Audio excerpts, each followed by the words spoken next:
We start with another uncomfortable truth linked to AI. The possibility that this time it really is different. Different in what technological change is doing to recent college graduates trying to start their careers. There is no question that AI is here to stay. Just last month, we reported that Anthropic, a company that didn't exist 6 years ago, could be worth more than Nike or Starbucks.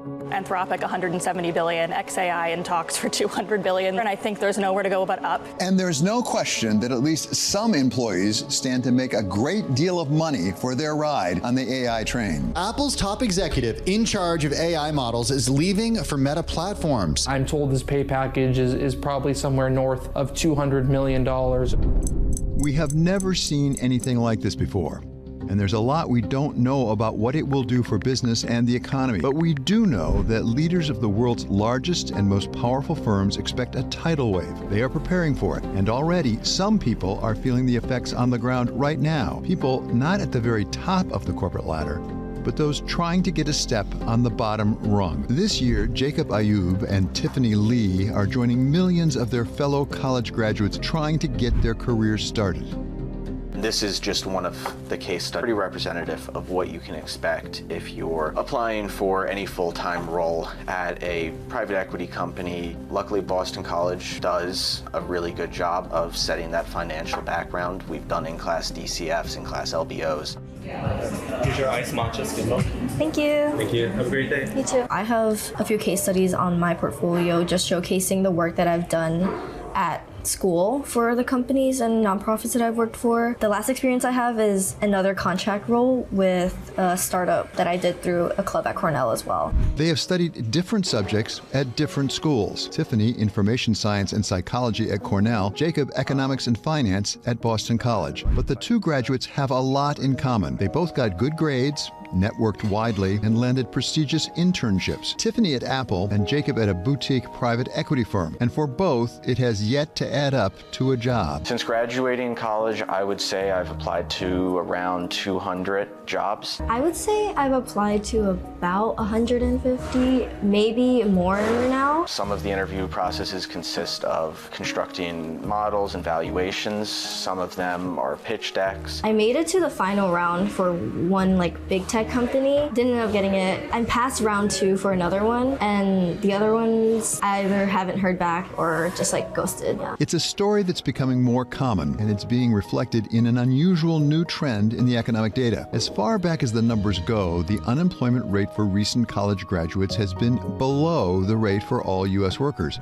But over the past few years, unemployment among recent grads climbed above the rate for the broader population. This is essentially the first time on an ongoing basis that this has occurred in the 45 plus years that we have data going back to. Matthew Martin is a senior economist at Oxford Economics. So really this is pointing towards a lot of people who have that higher educational attainment are actually worse off than many of their peers who have lower educational attainment. That's an interesting dynamic to have in a market where you're told you go to college, you work hard, you'll have a job after graduation. And unfortunately for many at the moment, that's just not happening. Recent college grads may be having a harder time right now finding their first job, but it depends in part on what kind of job they're seeking. Entry-level jobs in the areas Tiffany and Jacob want, tech and finance respectively, turn out to be particularly hard to find. A lot of my peers who were in years advanced for me and trying to give me insights on how the process worked, all either had internships or were in the process of getting them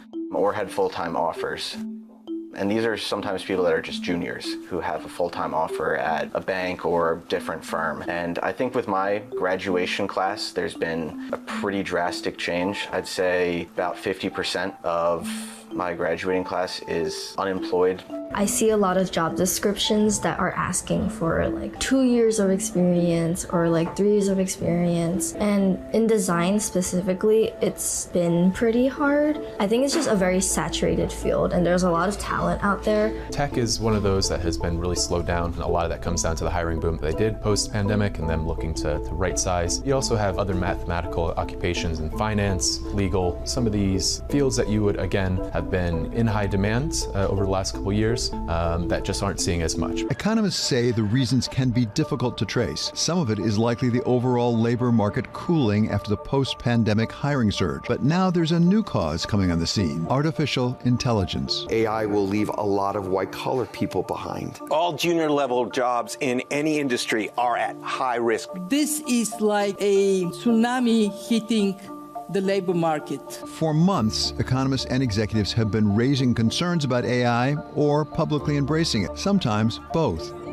Amazon CEO Andy Jassy wrote a note to employees in June saying that AI would change the way work is done at the tech giant and that jobs would be cut as AI increased efficiency. Anthropic CEO Dario Amodei told one news outlet that AI could potentially wipe out half of all entry-level white-collar jobs and send unemployment rates surging. We may not be seeing anything quite that bad yet, but AI's impact does seem to be showing up in unemployment figures for recent college graduates. I think there is definitely a link between the two. It's hard to very parse through and just say, X amount of this issue is because of AI, X amount is because of just slower demand overall. But when we look at the numbers, there definitely could be a connection there. So one of the things we're seeing is that the tech sector is one of the industries with the highest adoption rates of AI. They have around 25% adoption rates for all businesses using it in their day-to-day operations, whereas the national average is around 5%. So clearly this sector is just using it more in general. And then when we look into specifically the recent college graduate data,